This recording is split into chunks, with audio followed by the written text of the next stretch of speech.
Good morning, everyone. Welcome to this morning's study, and we're going to continue looking at Daniel chapter 11, verse 14. But before we begin, can you join me in a word of prayer? The dear Father in heaven, we are grateful for all the things you show us in your word, and thankful for the time that we have each morning to open your word and to discover light for the day. And we know, Lord, that there's much that we need to learn. So we give our hearts to you and ask that you can work in our lives, and that you can use us to your glory. Be with us in the study of present truth, as the events of the world around us can only be understood by dependence upon your word. And so we invite your spirit that inspired the writers of the scriptures to speak to our hearts now. We pray and ask this in Jesus' name. Amen. Well, good morning again, everyone. And we left off in Daniel 11, verse 14. But before we go there, I just want to read some comments that were made. So on the previous day, there was a comment which is translated from Romanian into English. And so there's language barrier with this brother. But he says, I don't want to criticize anyone anymore, but I really laugh at how amazing the human mind is. After you have hardly accepted Chao Tu's opinion that one of his princes was referring to Ptolemy and Seleucus, now you turn back again, saying that until his fortress does not refer to the king of the south, but the king of the north. Is it good or bad? I do not know. Give it a go now, and we'll see where it ends and who you'll be left with. Because what can God stop doing if we don't understand his will? So you can see, of course, translating from Romanian into English isn't always that easy. So then I said, well, we are learning. I examine everything, and then we make decisions based upon Miller's rules. The idea that it is the fortress of the king of the north has to do with the parallel expressions in verses 9 and 10. So the king of the south shall come into his kingdom and shall return into his own land. But his sons shall be stirred up, and shall assemble a multitude of great forces, and one shall certainly come and overflow and pass through. Then shall he return and be stirred up even to his fortress. So we can see, based on paralleling these two verses, the idea is that he returns to his own fortress, not to the fortress of the king of the south, right? And then he replies, however, it is strange to me that if I apply this reasoning to Raphael's internal line, our history seems to confirm your grammatical understanding. Parminder, king of the south, did exactly as Antiochus Magnus did in the conflict with Pippinger, and pushed him to his fortress, the king of the north to his fortress. Now, we do talk about internal and external lines. And when we were dealing with Parminder's movement, we could see that it's a type of what's going to happen to the church on the larger line. So we can say that what we were looking at with Parminder's movement, if we're going to classify him as king of the south and Jeff Pippinger's FFA as the king of the north, then we can say, well, we see that internally within the church as well. Now, I don't want to go into too much depth regarding this. I mean, to say that Parminder is the king of the south, there's definitely parallels there. But we haven't looked at, like, how do we apply the king of the south, the king of the north, consistently within that line, that internal line. I think we just see a parallel, and we can say there's an internal line. We see the king of the south comes, he defeats the king of the north, so to speak. Parminder comes for a little bit. He takes, there's many 10,000s that are slain, right, that are taken. And then Jeff comes and responds to that with the message regarding July 18th. So you have the message of November 9th, that's Raphia, the measure of the date of July 18th, that's Panium, and that's an internal line, just in this conflict between these two parties, right? But are we going to parallel the Greek kingdom to this movement? There's lots of problems if you try to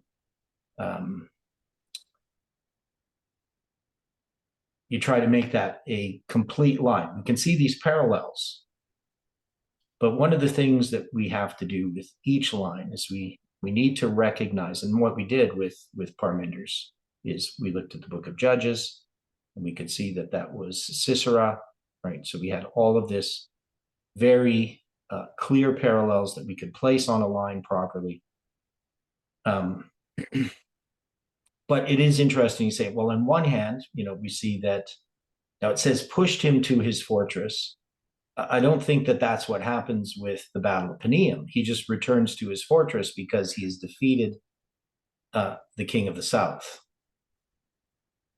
So anyway, I just wanted to address these things just so people could think about them a little bit, and maybe they have some relevance to what we're doing.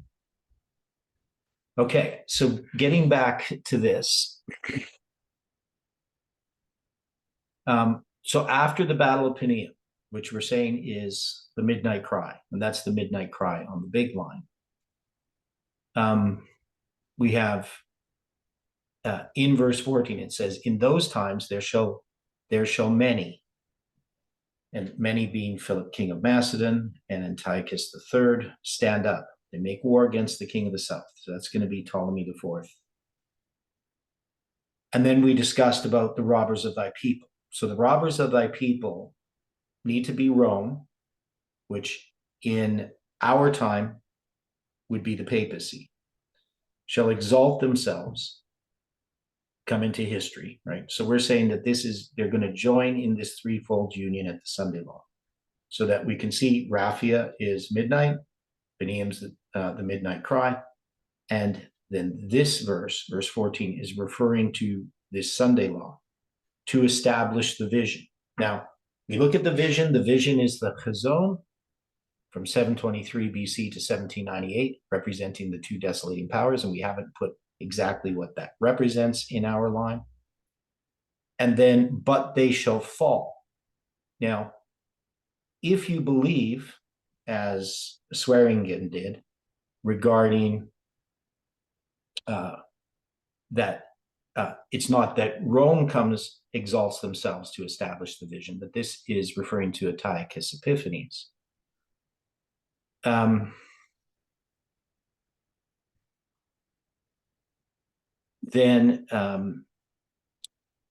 it wouldn't make sense to say the Seleucid Syrian Empire would collapse by 64, 63 BC, because the empire that's collapsing then is not the one that exalts itself, right? If one exalts itself as Rome, you wouldn't put, but they shall fall, unless you're going to have the they refer to something else previous, right? So we have to decide how to do this. So hopefully people spent a bit of time thinking about it. So let's take a look at this again. Let's just look at this verse, just in its historic application. So in those times, there shall many stand up against the king of the south. So this makes sense. We have Philip, king of Macedon, and Antiochus standing up, and what they're doing is what are they doing exactly? They're partitioning a part of the Ptolemaic Empire, correct?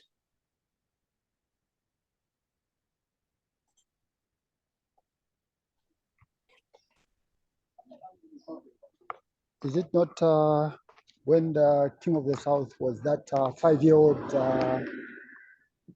son? Yeah, so he's going to be,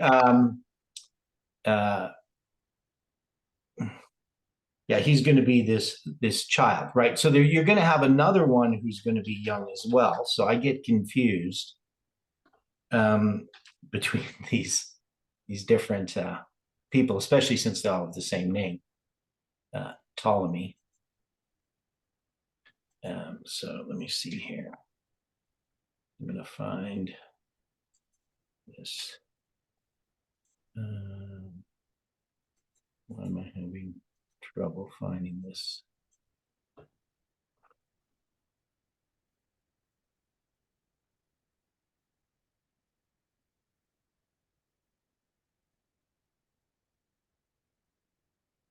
There you go.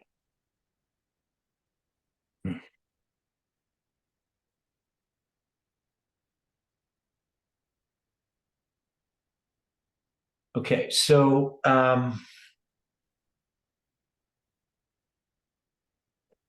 this is, I'm just going to read a paragraph here from Swearingen.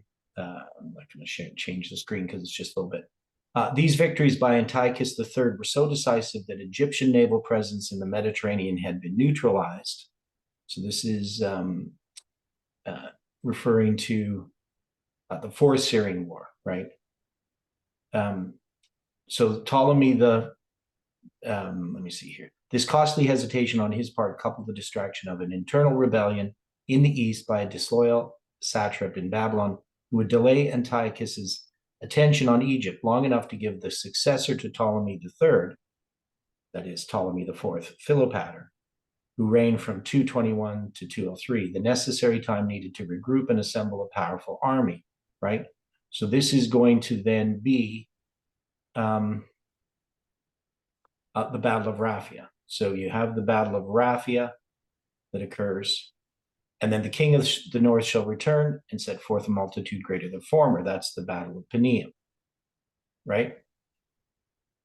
So, it's Ptolemy V presented an ample opportunity to seek revenge for his defeat at Raphia by starting the Fifth Syrian War. So if we look at these charts here, so I always get confused, but let's try this here. So I have here these different Ptolemies, right? So we have Ptolemy IV Philopator, and you're going to have this period of time here where Antiochus and Seleucus are going to be dividing the kingdom, but it's mostly going to be, pardon me, Antiochus III and the other guy, the Macedonian guy. So where is this here? King of Macedon, right? So they're going to stand up against the king of the south. So they're going to be partitioning. So this is the guy who comes to the throne when he's like 5 years old, right? Of course, he's not going to be 5 years old this time. And then what they say here, according to Swearingen, when he says also the robbers of thy people, he's going to make this Antiochus IV, right? So he's going to have this happening between later on, right? So we go back again to this chart. So you're going to see once you get Ptolemy IV here, Antiochus III, he's also going to come against his successor, Ptolemy V, right? But they're going to bring you up. Swearingen's going to bring you all the way up to Antiochus Epiphanes. So he's going to deal with the fifth and the sixth. But we don't see that occurs, right? So we don't see that we get to that history. Now, so Antiochus III, his reign is going to end in 187, right? So we have that symbol of 187. And for us, when we look at these events, we're going to see Antiochus IV. So that's going to be Antiochus Epiphanes. So we're going to have to address this. We're going to have to figure this out, all of this part. But I haven't figured it out yet. So all I know is that here we have to have Rome exalting itself to establish the vision. And Rome does that by restricting the king of Macedon and Antiochus III from coming against Egypt itself, right? So even though they partitioned some of the Ptolemaic Empire's territories, they don't come and against Egypt because of Rome, right? Is that correct? Am I saying this correctly? Anybody who knows this history?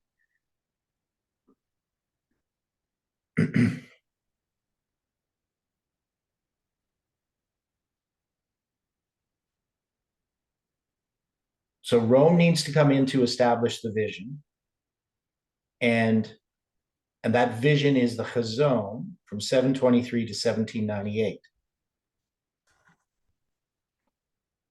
So without Rome, that vision is not established.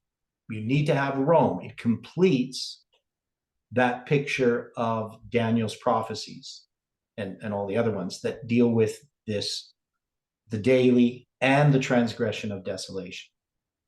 Rome comes in to do that. So when it says, but they shall fall, who is the they?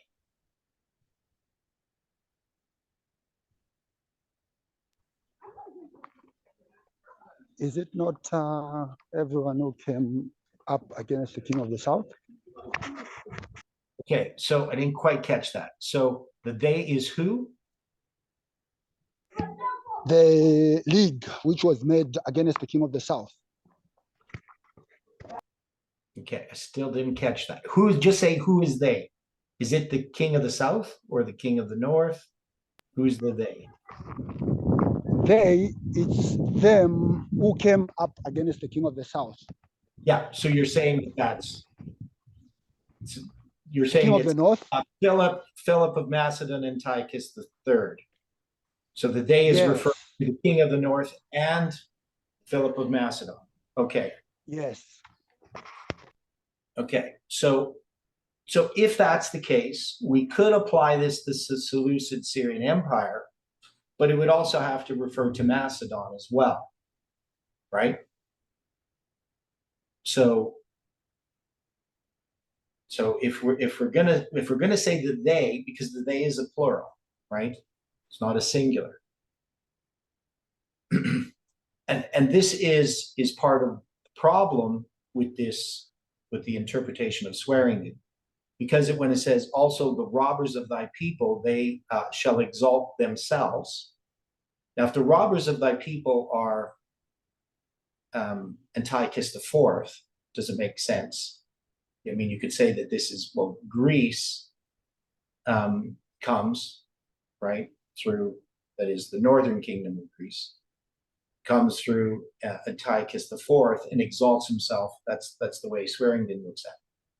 But here, when it says they, the robbers of thy people, it doesn't appear to be referring to one of the kings of the north or the the kings of the south.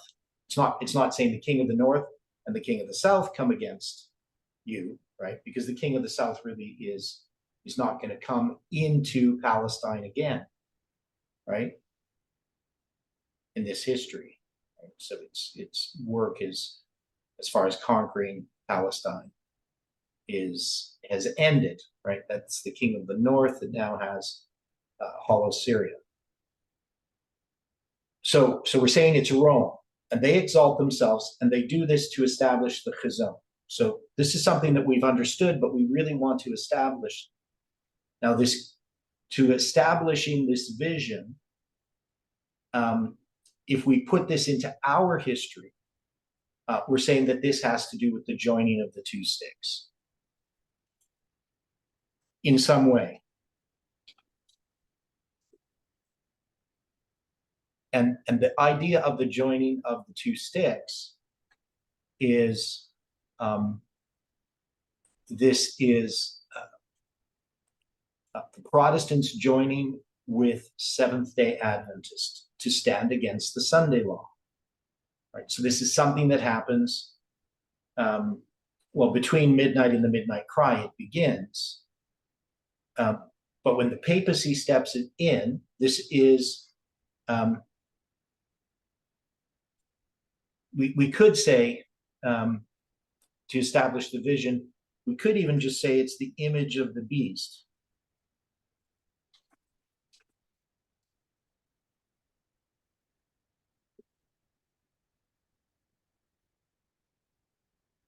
So the image of the beast.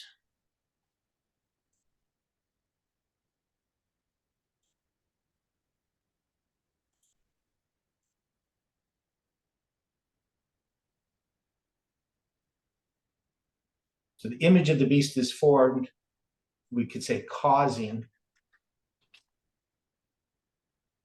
So when the image of the beast is formed, this causes the two sticks to join. Okay? Because Protestants begin to recognize what's happening. That the enemy of Rome, the enemy, which is Rome, the papacy, is this threefold union is occurring. The image of the beast is being made, right? So they exalt themselves. Now, we could maybe even put, join at the threefold union of the Sunday law. We could say just the image of the beast is formed there as well. But the whole idea is that this history, this exalting of themselves, of the robbers of thy people, of Rome, of the papacy, a lot of things happen in connection with that. The image of the beast is formed, and it's going to be this threefold union, which produces the Sunday law. But also we have the joining of the two sticks. So if we say, but they shall fall, if we're saying that the Seleucid Syrian Empire wouldn't be what falls, it would be Philip, king of Macedon, and Antiochus III. If we're saying that they refers to them,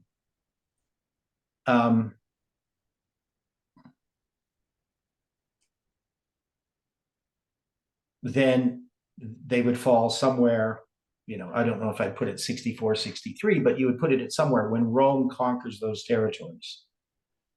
But also the they could refer to the papacy itself.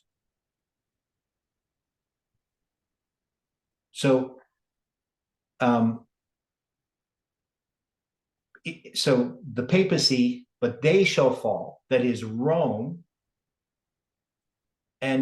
And if we're putting the papacy here, if we're putting the Chazon here, wouldn't this bring us to the captivity of the Pope in 1798? I don't know if that makes sense to people, that we're gonna say that Rome shall fall, but it's not just pagan Rome. It's also referring to papal Rome, because to establish this vision is ending in 1798. So, I mean, we could put the fall of Rome in whatever it is, 496. No, it's not 496. When do we have Rome fall? What's the date? 4 something.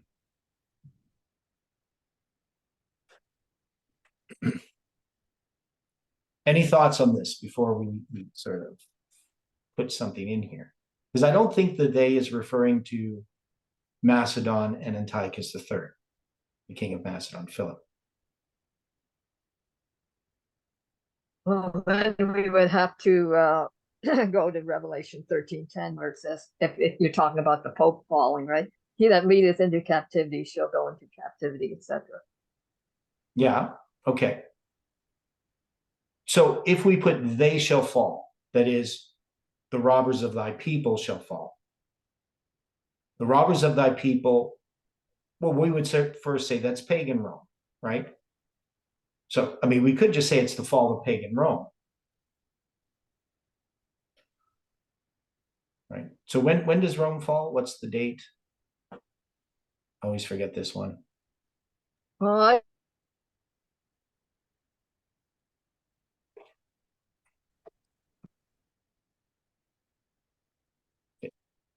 So we have a fall. What's the secular date for the fall of Rome, of the Western Roman Empire?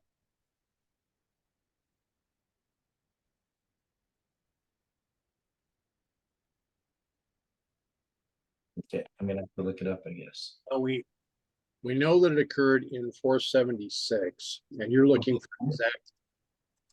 That's what I'm looking for. Just that date, the fall of the Western Roman Empire. Yeah, 476. Okay. So we could put just 476 AD. So that would be referring to the fall of Rome. Right? So that would be pagan Rome. And so that's possible. Rome exalts itself to establish the vision. This vision is going to go to 1798, right? But there are two desolating powers there. There's paganism and papalism. Now, so we could just put 476. But we could put 476 for pagan Rome and 1798 for papal Rome. Oops, I put Rome in there.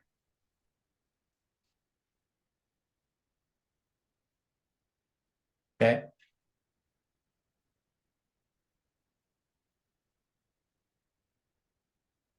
So we could put both. They could be referring to they shall fall, because this is the fourth kingdom, right? The fourth kingdom of Bible prophecy, Rome. Now, Rome still continues in another form. That is, once you get to Rome, you have pagan Rome, you have papal Rome, and then you have the United States, and then you have the UN. And these are all, in a sense, Rome.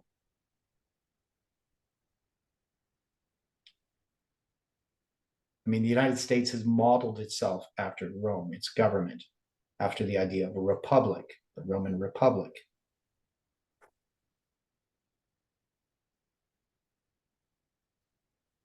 Okay, so we have that, and then the UN is a model of Rome, but also of Babylon, right? So that's all these kingdoms of this world.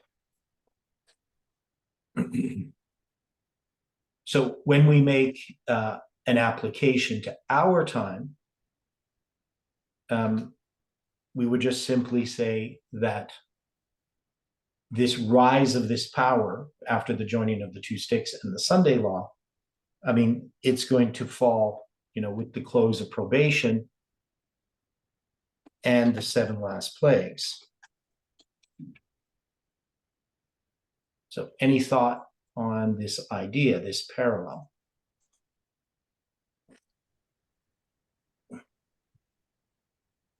Is there any other way we should say this, or things that we should understand about this? Is this a date or is this a period? Well, it's a period. I mean, we have the Sunday law. At the close of probation, we have, let him that is just be unjust still, let him that is righteous be righteous still, right? So you have this close of probation, but there is this period of time. We know that Satan's personation of Christ occurs during the 7 last plagues. And the 7 last plagues, in a sense, are also their own line, a repeat of history, right? But in a different context, right at the end of the world. So you sense have a time in the end at the close of probation as well, right? So you have the close of the Day of Atonement and all the things attached to that. So, but we're just going to say in this line, in our line, we have the close of probation, the 7 last plagues. You have all of those events, Jesus coming.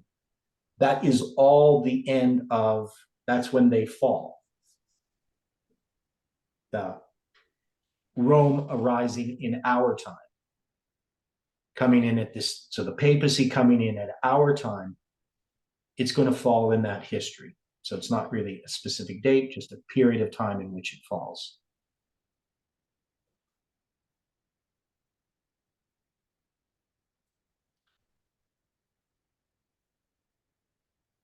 So the main thing here is we have a complete line, right?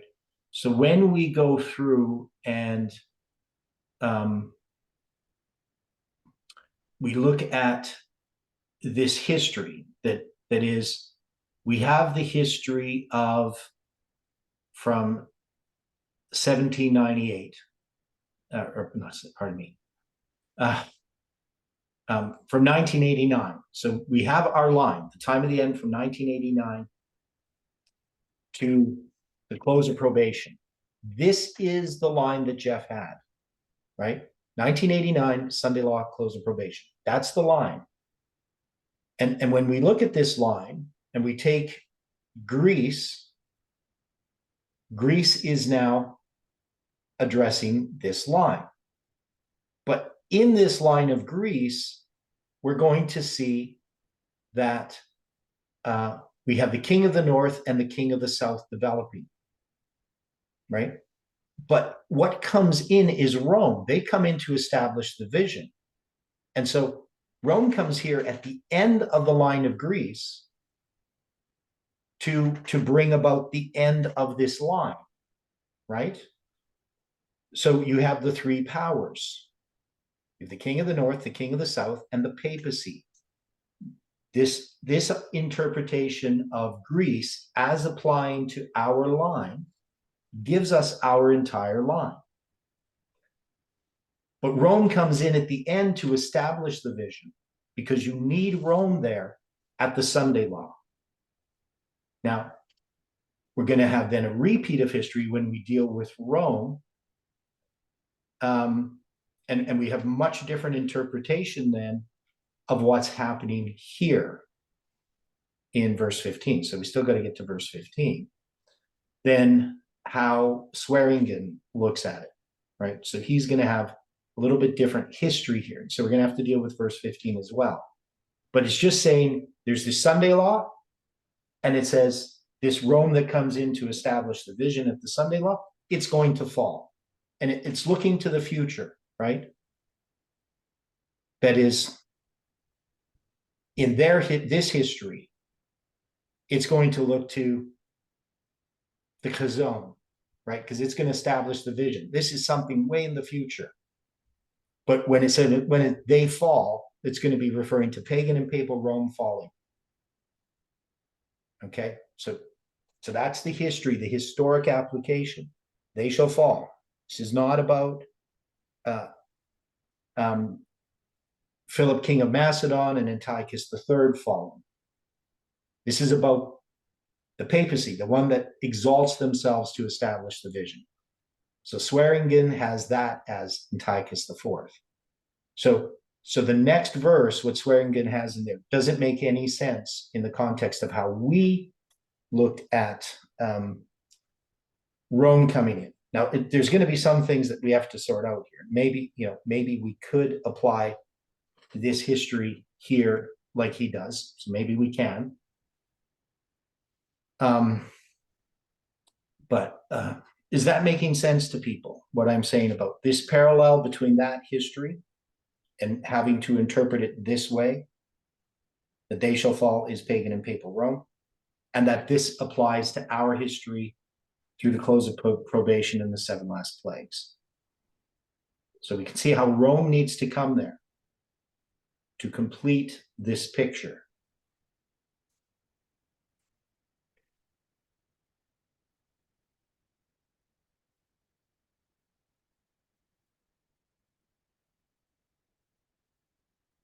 So I'm not sure about verse 15 yet, but we're going to look at it.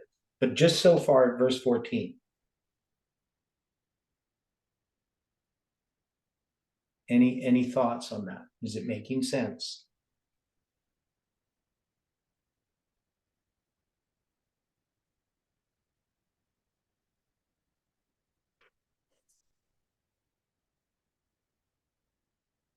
There are some points as we've been looking at this. It's kind of interesting that during the time frame leading up to 476, there were several events that occurred that are eerily similar to what we're looking at and what we've been experiencing over these last several years. Well, you're dealing with things like 321 and stuff like that, or? I'm looking at a time period like that had some decisive turn of events that brought the Roman Empire to its knees. I mean, when you're looking at this, you've got the Antonine Plague. You have what was called the crisis of the 3rd century that had what they claimed to be climate change a pandemic disease, Okay, and internal and external political instability. okay. Well, and we'll have to look at that when we look at Rome more closely, but Sure. yeah.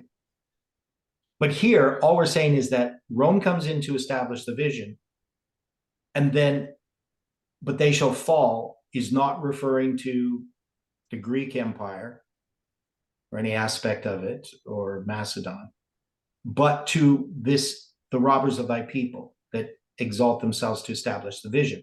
And it's because we have the chazon there that we say, well, this connects us to that history. The falling there is referring to that history itself. Okay, not right. And the word fall is totter and waver, right? So like through weakness of the legs, especially the ankle. So does that sort of help establish that this is the image of Daniel chapter 2?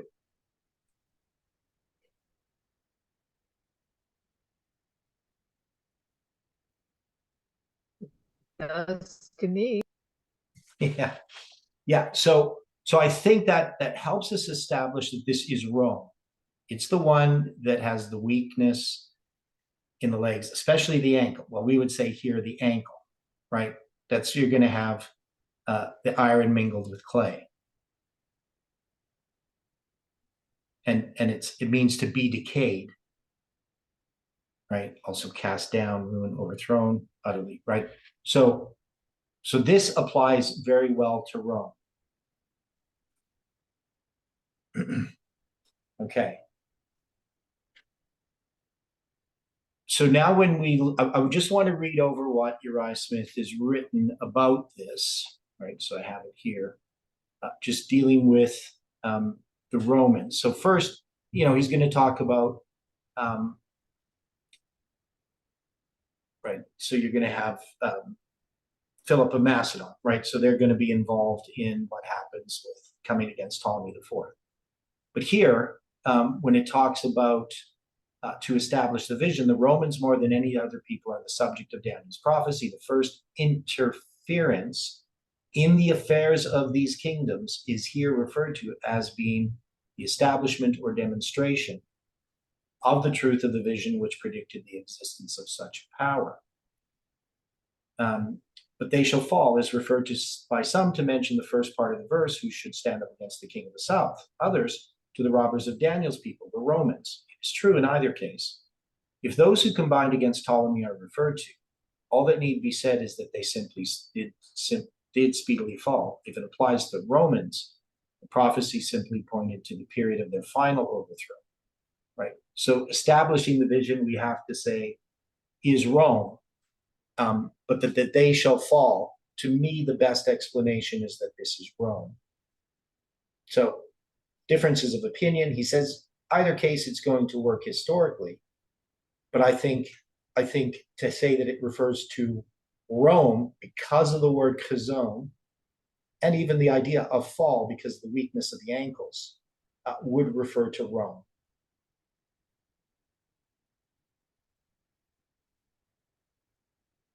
So now when we get to verse 15, I'm going to read what Uriah Smith says about verse 15.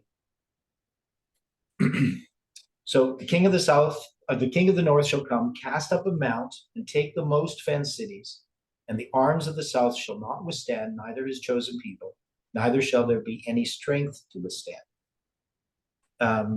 So the education of the young king of Egypt was entrusted by the Roman Senate to, don't know what M stands for, Aemilius Lepidus, who appointed Aristomenes and an old and experienced minister of the court to be his guardian. His first act was to provide against the threatened invasion of the two confederated kings, Philip and Antiochus. So you can see Rome is involved in protecting Egypt here.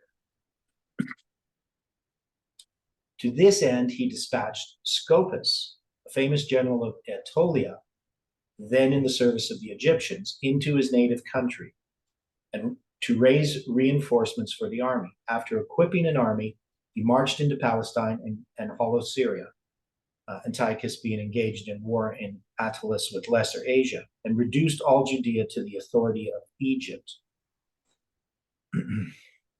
Thus, affairs were brought about for the fulfillment of the verse before us. Desisting from his war with Attalus and to the dictation of the Romans, Antiochus took speedy steps for the recovery of Palestine and Cold Syria from the hands of the Egyptians. Scopas was sent to oppose him.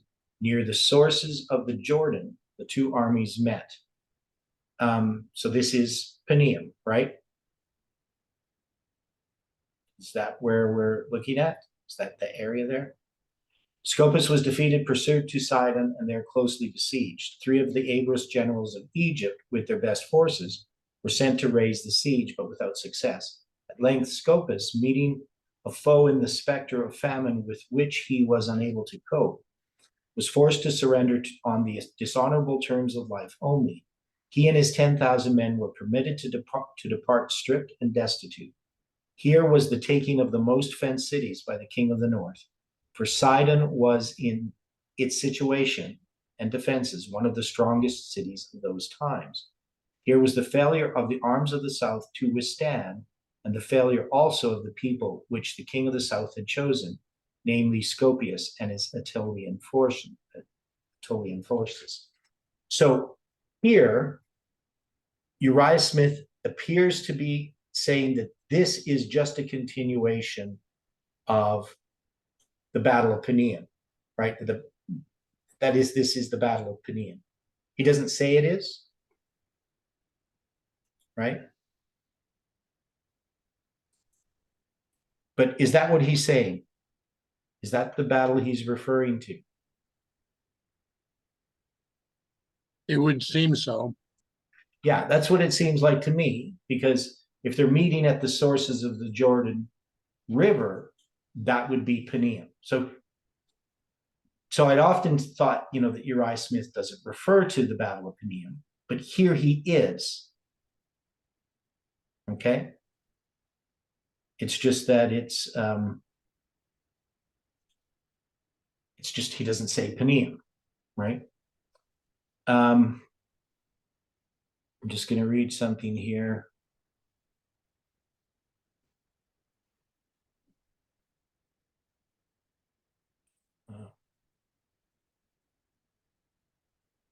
So, because this is the area that we call Caesarea Philippi, right? So I'm just reading. It's thing here talking about. It's called the sources of the Jordan River, and it's referring here to this place. Yeah,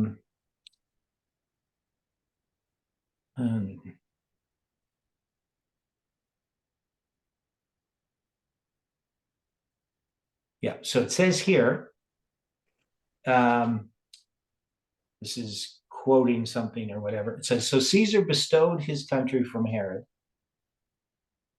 It contained Panius, that is Panium, and the country round about. So when he had conducted Caesar to the sea and was returned home, he built him a most beautiful temple of the whitest stone near the place called Panium.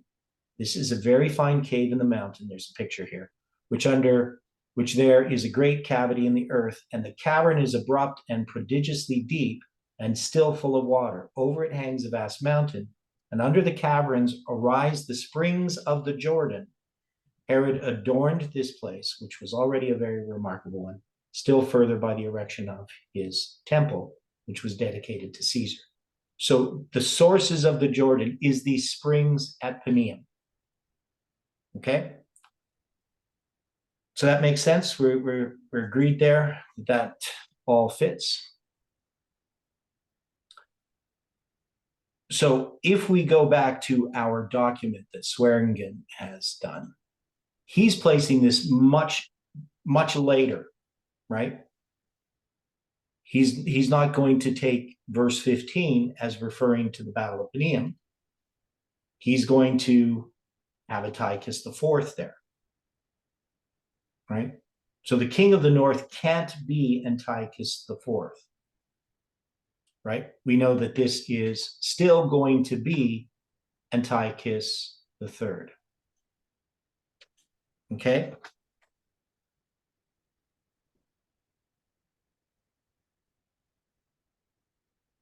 So we're not going to place this as them invading Egypt in 168, 169, 168 BC.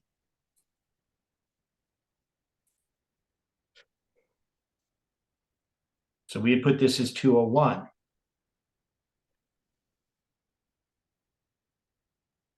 And this is going to be in Judah, right?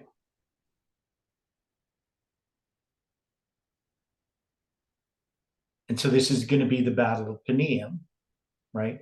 So the arms of the south, that's the Egyptian army, shall not withstand. Fall prey to now that they're going to lose the Battle of Panium, right?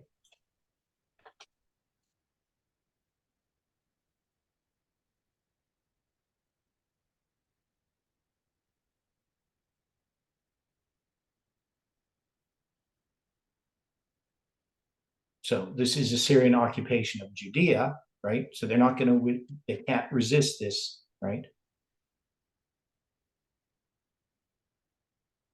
But we're going to say that this is a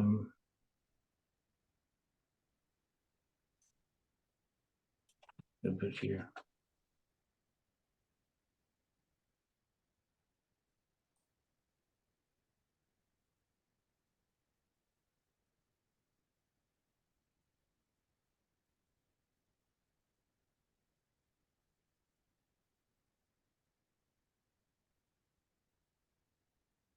Oh, is that how you spell coal, Syria? Yeah, it's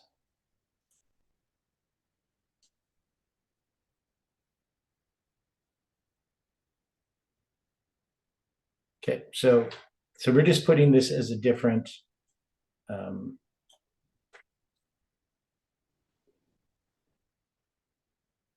yeah, does that make sense? That's sort of what Uriah Smith says.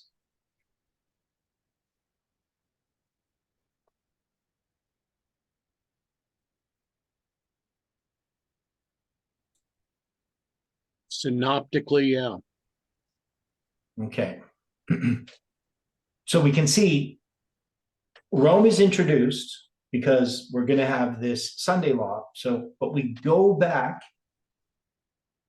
and address this Battle of Panium again.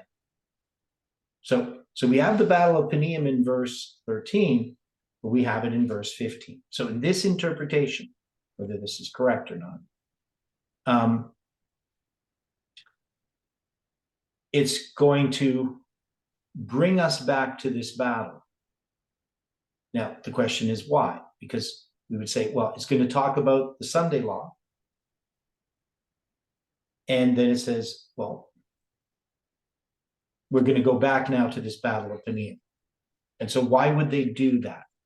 Why would Daniel talk about the preparation for the battle, right? And say, in those times, there shall many stand up against the king of the south, right?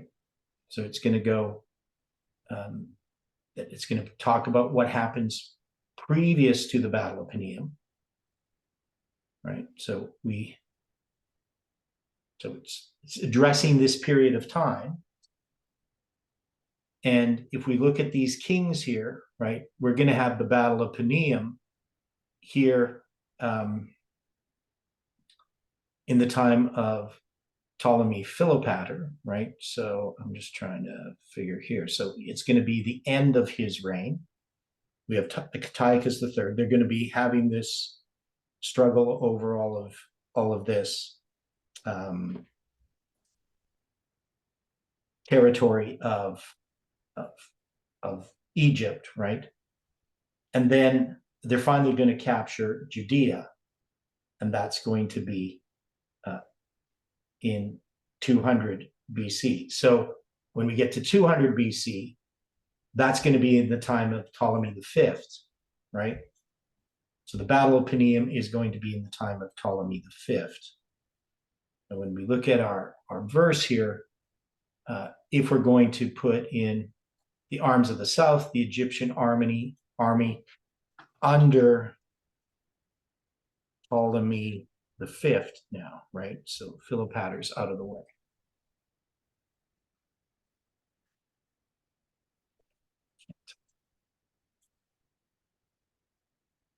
Okay.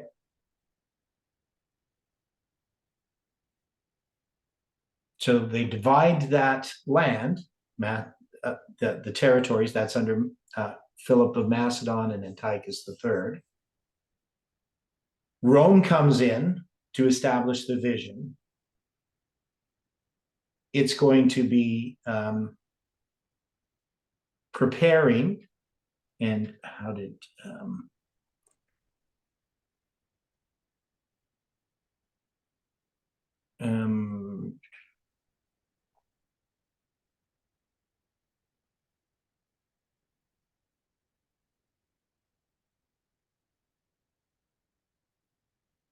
so when it says let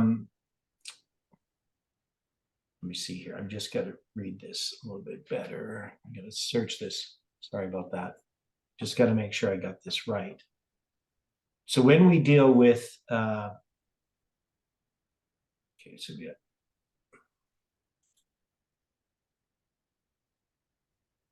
got, so Ptolemy the fifth, he's going to be the one that comes in at the age of 5. I think the other one was 8. So it's going to be Rome coming in and interfering with the education of Ptolemy the fifth. Right? So when Uriah Smith talks about the education of the young king of Egypt was entrusted by the Roman Senate to Aemilius Lepidus, who appointed Aristomenes, an old and experienced minister of the court, to be his guardian. His first act was to provide against the threatened invasion of the 2 Confederate kings, Philip and Antiochus, right? So there's a threat. That threat is going to happen with the death of Philip the younger, right? The fourth, not Philip the fourth, Ptolemy the fourth, right? So Ptolemy the fourth, he's going to die, and Ptolemy the fifth is this 5-year-old king of the south, right? And Rome is not wanting an invasion against Egypt. Doesn't want Egypt conquered because that's going to threaten Rome. So we can see the parallel to our time, right? We should be able to see that. So Rome comes in and establishes the vision. And this is going to be in connection with this history. So they're going to, during the time of Ptolemy the fourth, they're going to be opposing what's happening with the division of the Ptolemaic Empire. They're going to make sure that Egypt itself is not going to be conquered by Syria. And then when Ptolemy the fourth dies and Ptolemy the fifth becomes king, Rome is still there, right? And then you're going to have the Battle of Panium. So Rome is still there at that time, but it's going to be involved in this Sunday law that's coming. Okay? So the king of the north, Antiochus III, so I'm just going to get rid of this part of it.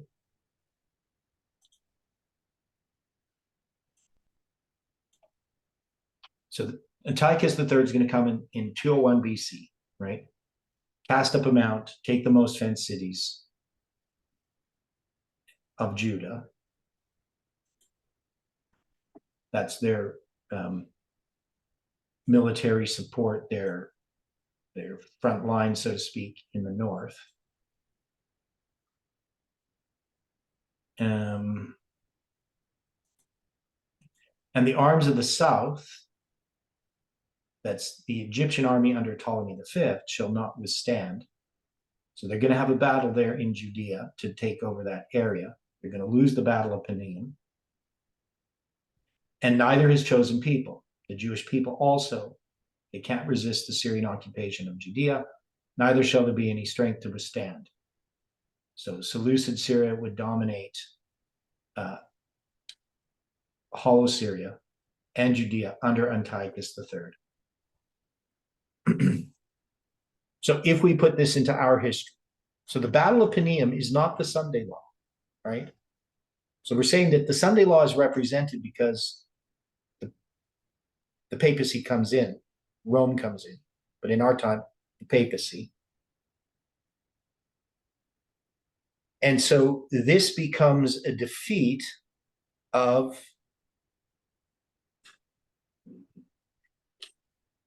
atheistic communism, right?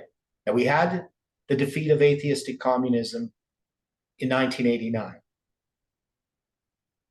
The United States and the Pope combined. Now,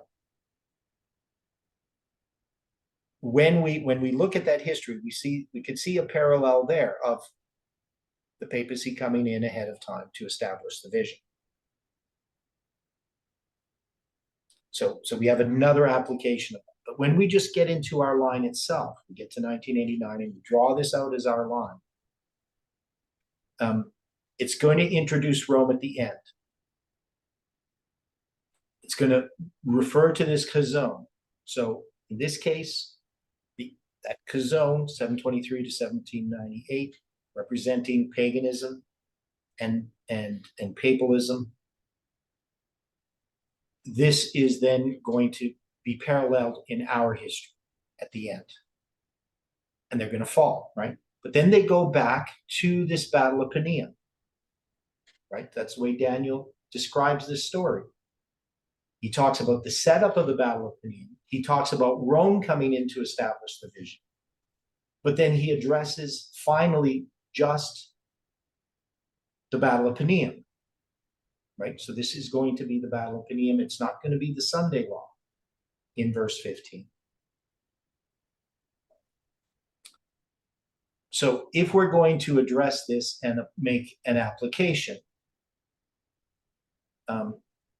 and we've looked at the king of the north, so we're saying if we go back here, we have Ptolemy the Fourth. He's going to be, this is atheistic communism, right? There's this battle in the Battle of Raphia. And then we have the Battle of Panium, the response, the build up to that response. Then this reference back to the dividing of the Greek Empire, or not the Greek, the Ptolemaic Empire with Syria and Macedon. And then we have this reference to the papacy coming in to establish the vision, Rome establishing the vision, and then to the Battle of Panium itself.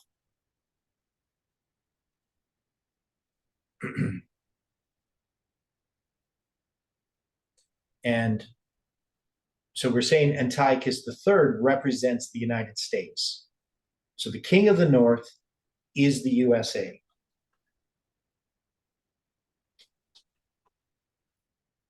Now, we have a date here, Battle of Panium, 321. But we know we don't have a date for that, per se, right?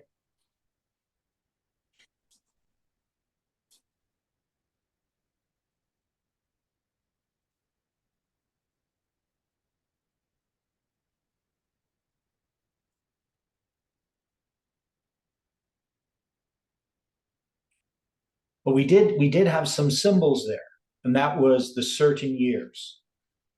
And the certain, 17 years and 46 days. If we add 360 to it, prophetic time, it becomes 18 years and about 40 days.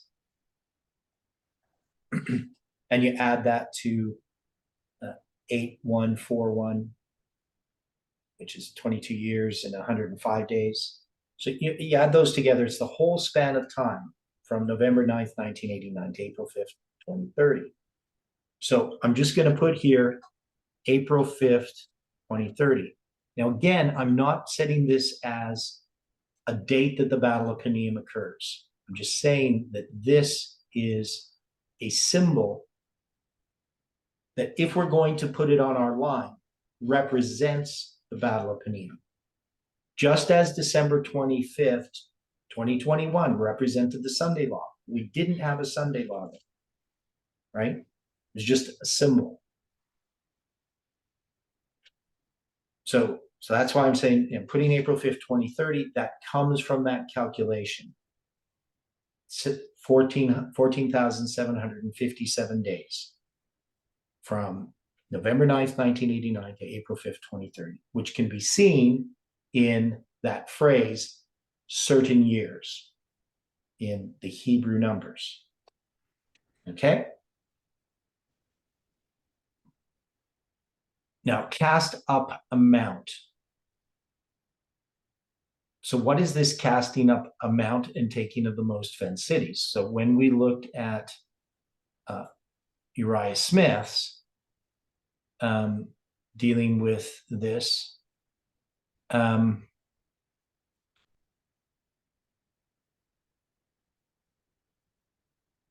so to this end, he dispatched Scopius, the famous general of Aetolia, then the service of the Egyptians, into his native country to raise reinforcements for the army. After equipping an army, he marched into Palestine and Coal Syria, Antiochus being engaged in war with Attalus in Lesser Asia, and reduced all Judea to the authority of Egypt.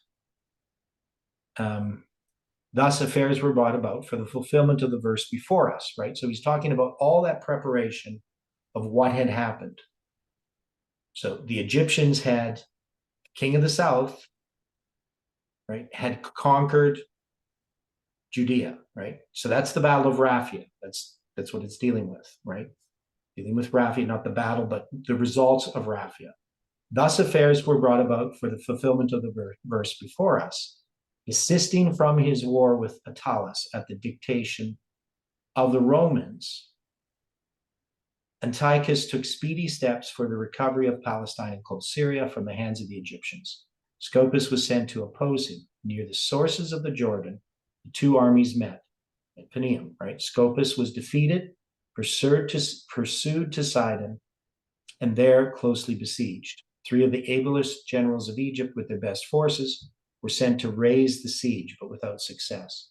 At length, Scopas, meeting a foe in the specter of famine, with which he was unable to cope, was forced to surrender on the dishonorable terms of life only. He and his 10,000 men were permitted to depart stripped and destitute. Here was the taking of the most fenced cities by the king of the north, for Sidon was, in its situation and defenses, one of the strongest cities of those times. Here was the failure of the arms of the south to withstand, and the failure also of the people, which the king of the south had chosen, namely Scopas and his Aetolian forces. Okay, so can we see that this is the Battle of Panium and the aftermath, and that Egypt, the king of the south, atheistic communism, loses in that battle? The king there just has his life, or the general has his life spared. Okay.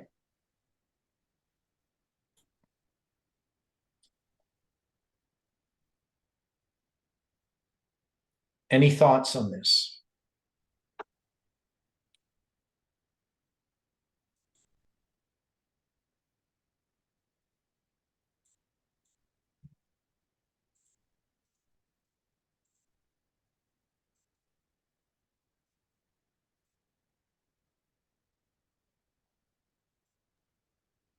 Not yet.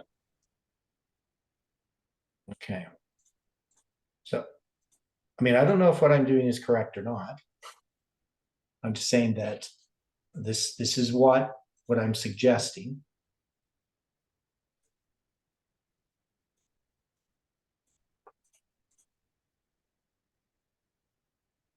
I'm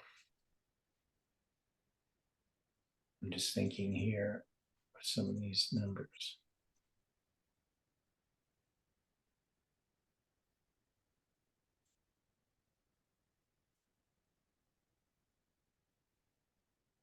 Okay, so what about this word here? Just going back to verse 14, in those times. So remember, you have that word times. That's also the one where it talks about certain years. So if we have that word times, 6256, right? That's 17 years and 46 days. But it's also a symbol of prophetic time, 360.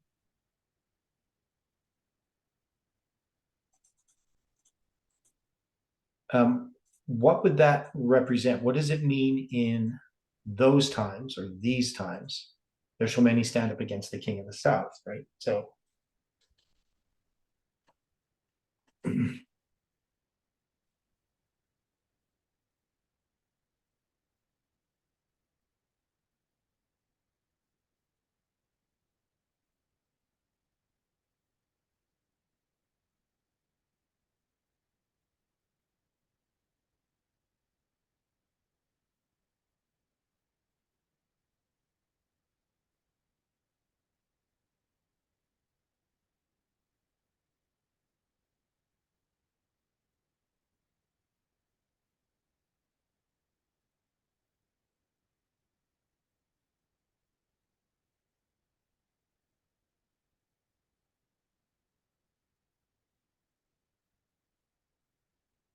I'm doing a calculation here.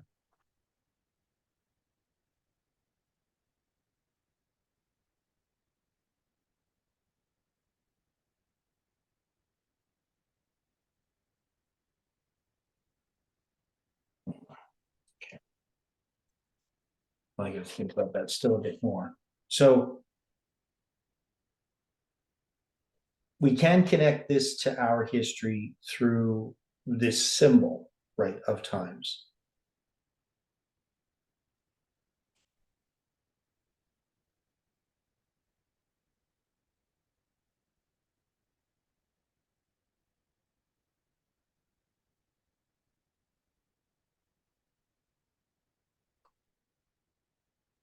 I would believe so.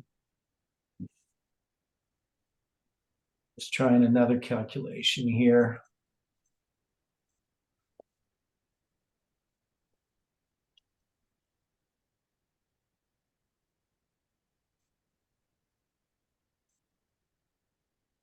Okay.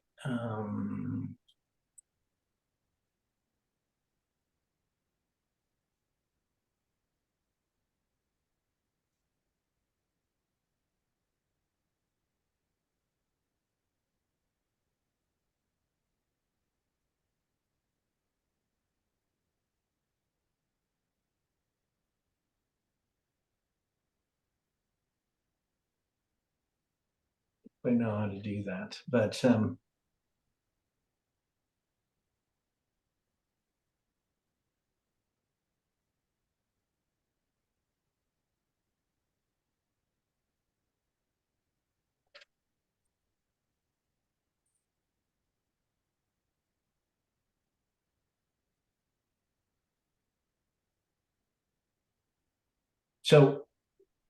when we deal with these times, I'm going to just say that this is from September 11th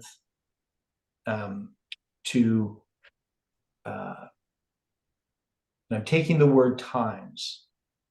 So the word, so let me see here. I'll just kind of show you what I'm doing. So if we take in those times or these times, the word here, I'm just trying to see which word this is.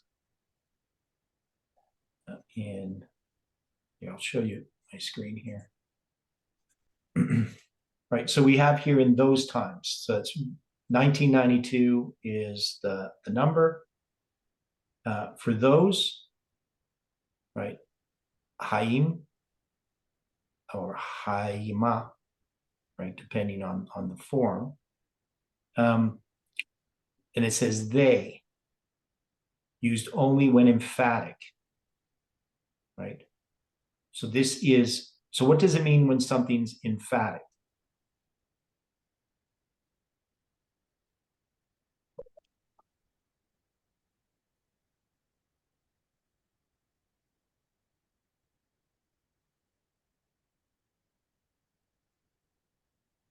it has an emphasis, right?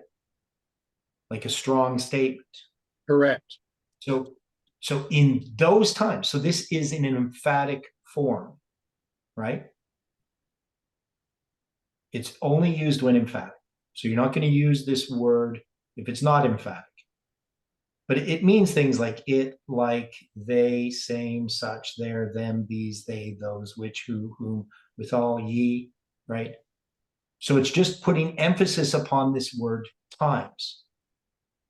Now the word times, 6256, right? This is at, time especially, now, right? So now it could say, it could mean, just really an emphatic now, with an exclamation mark. There shall many stand up against the king of the south. But of course, the tense here is future tense. So it shouldn't be now, it would be then, right? But in an emphatic sense. So these many standing up against the king of the south, we're saying Macedon and Antiochus III. But also the robbers of thy people exalt themselves to establish the vision. Now, this idea of stand up has different meanings: appoint, arise, cease, confirm, continue, dwell. Because it's literal and figurative and intransitively, right? So lots of different meanings of what it can be.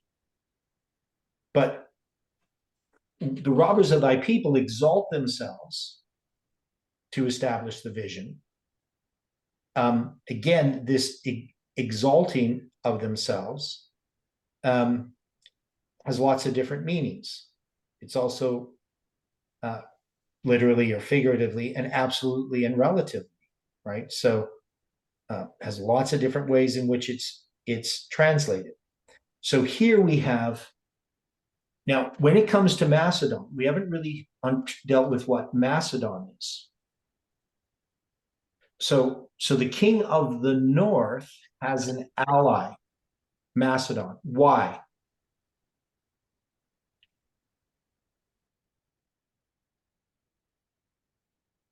I mean, Macedon prophetically is a symbol. What does it refer to?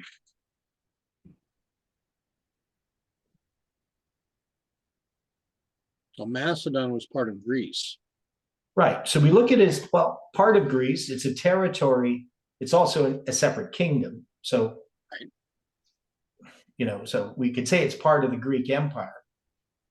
But here it's separated, right? It's not part of the Seleucid Empire. It's a separate country, right? Correct. Right. That's yeah. So it's part of the world. Now we're saying the king of the north represents the United States. The king of the south, atheistic communism. But there is an ally that comes along, Philip of Macedon, right? Now, and he's going to be, I can't remember which Philip he is, which number. I'm going to have to look at that again. But he's one of the Philips, right? It's a popular name with the kings of Macedon. Okay, and I'm just reading some quick involvement or quick history here of their involvement in this war. So Philip II acceded to the throne in 359, so that's much earlier. And wasn't Alexander the Great a Macedonian as well? Yeah. Yes, he was the son of Philip. Right. So that's what we have there. So it's connected to Greece. I'm just trying to get to the history that we hear. So the conflict with Rome.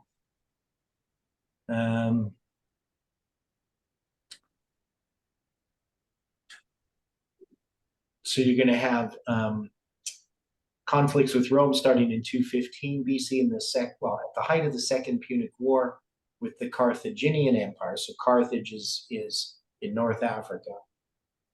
Roman authorities intercepted a ship off Calabria coast. Okay, so you're going to have Philip V. And so you can see there's lots of players in here that aren't necessarily, we don't normally think about. So,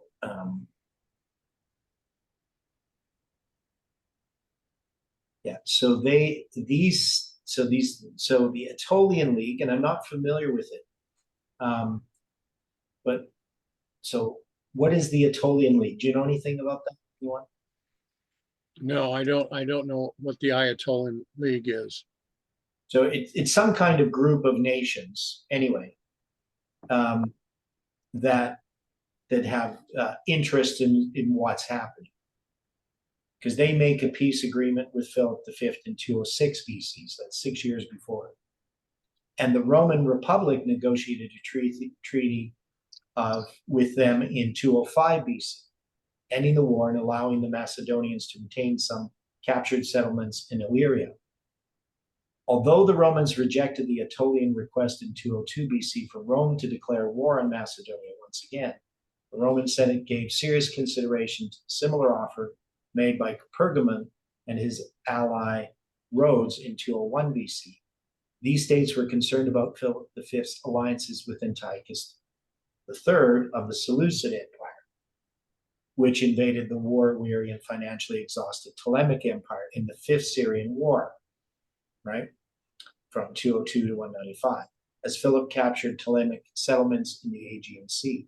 Although Rome's envoys played a critical role in convincing Athens to join the anti-Macedonian alliance with Pergamon and Rhodes in 200 BC, the People's Assembly rejected the Roman Senate's proposal for a declaration of war on Macedonia. Meanwhile, Philip V conquered territories at the Hellespont and the Bosporus, as well as the Ptolemaic Samos, which led Rhodes to form an alliance with Pergamon, Byzantium, I don't know the name of that place, Cyzicus,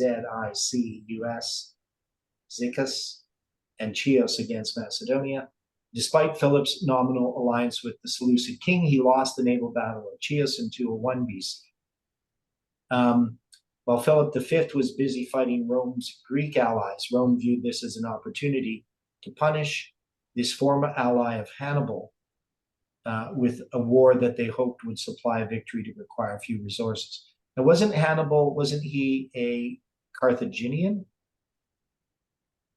Yes. Yeah. So he was, and Carthage lost to Rome in that battle with Hannibal. The Roman Senate demanded that Philip V cease hostilities against neighboring Greek powers and defer to an international arbitration committee for settling grievances.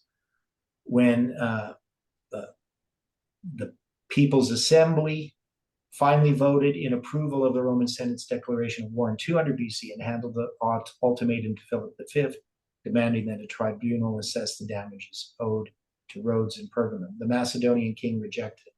So while you're having all of this stuff happening, the Second Macedonian War, this is during the time of Panium, right? So we're looking at this other history that's paralleling this.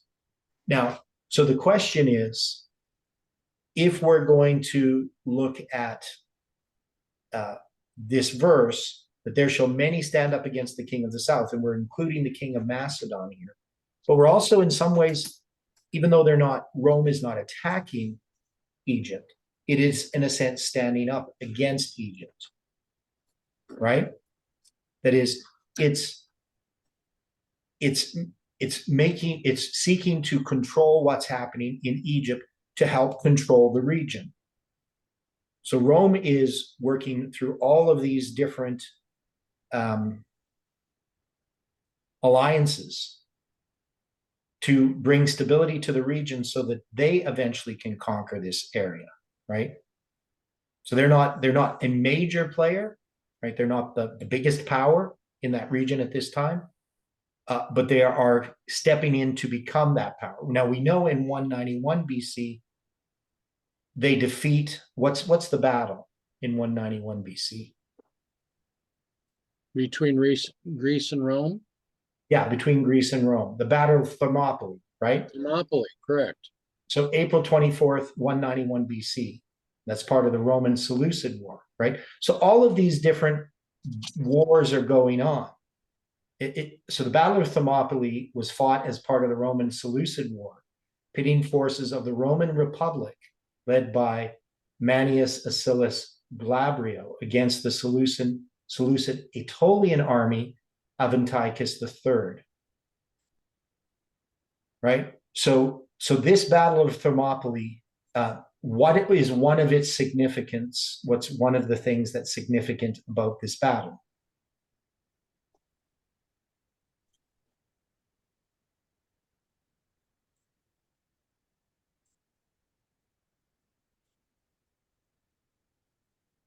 Beside the fact that the Battle of Thermopylae was also fought between Greece and Persia, that Thermopylae was a turning point in world history for both of these, for all three of these nations.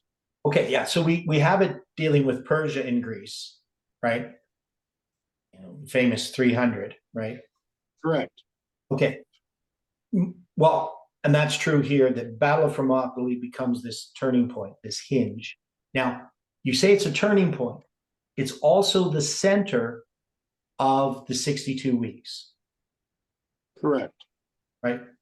So we have these 62 weeks, which is, 434 years. You cut that in half, it's 217 years. So right. 31, 217 years.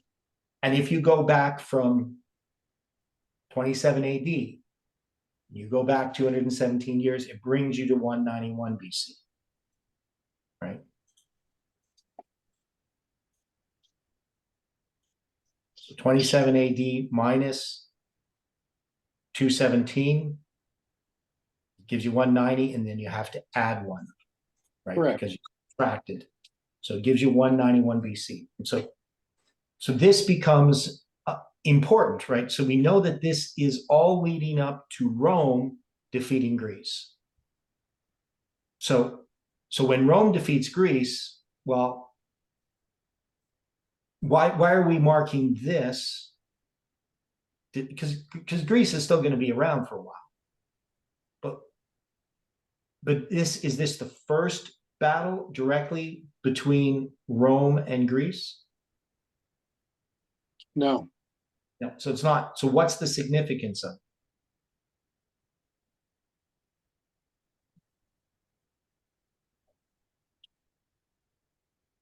It's the battle where Rome established itself as the greater of the powers. Okay. Yeah. So, and the Aegean Sea. What's the Aegean Sea? Why Rome controls the Aegean Sea from this point? Because those that control the Aegean Sea, The Aegean. Okay. they control the economies. Right. And it Because also the shipping.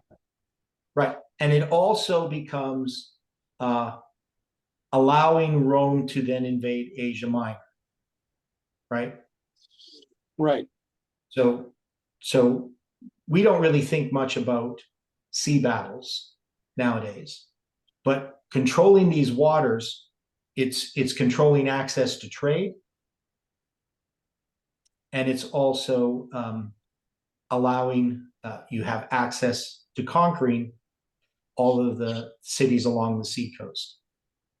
Right. So if you can sort of dominate with your fleets in that area, it's going to make it much more difficult for these states along the coast to defend themselves, right? So this is a major part of Rome ending up becoming the Roman Empire. Okay, so it's a turning point. It's the center of a chiasm. Now, when we think about the 70 weeks, we think of it primarily as, well, it's going to begin with the Persian Empire, and it's going to end with the Roman Empire. Right? Correct. Okay. So I think it's quite important that we can look at this, that this is all connected to Rome. So the Battle of Raphi and Panium, all these different things, of course, dealing with Israel. But Rome coming in to establish the vision is important at this point, because it helps, it gives the center point for the 62 weeks, right? Ultimately with this Battle of Thermopylae. And so Rome coming in here at this time is coming in to establish the vision. It's going to now dominate that area and eventually be the one that comes against the Prince of Princes.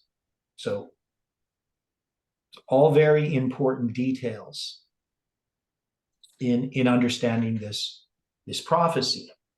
So when we get back here, so I just wanted to, so I think when it talks about those times, right, this emphatic word, those times, and I still hadn't finished that, and I'm going to come back and finish that on Sunday, because we're just not going to have time to go through that. But we're going to analyze some of the numbers in these sections, right? Some of the Hebrew definition numbers. Any final questions or any comments as because we're not finished verse 15 yet, but we will try to finish that on Sunday. And we'll try to finish off this. What I want to do next week is kind of get this line sort of established a little better, all the way up to April 5th, 2030. And see what this line is, how it looks as a line. You know, and once we get that done, then we enter into pagan Rome, right? The pagan Rome is going to come against Antiochus IV. So Antiochus IV is going to be in here, but that's going to be the history that Miller would connect to as far as understanding the 666 years, right? Which is, again, another important symbol. Okay. And any thoughts? Because we can close with prayer now.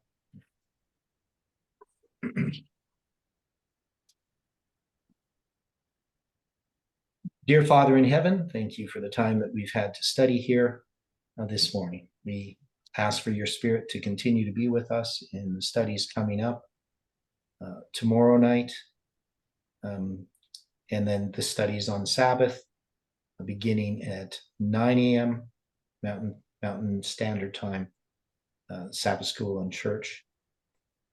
And we pray, Lord, for the people around the world who are studying these messages and seeking for light. We know, Lord, that we understand little, and we pray that you can continue to teach us and guide us. We ask for your angels' care and protection, and that we pray for one another. We know that we have very many difficulties in life, where we live, our associations, jobs, sometimes just providing for basic needs, and sometimes health situations. And we know, Lord, that all of these things that happen to us are for your glory. Help us to recognize your hand in everything that happens to us. Be with each person. May your Holy Spirit continue to work in their lives. And we pray this in Jesus' name. Amen.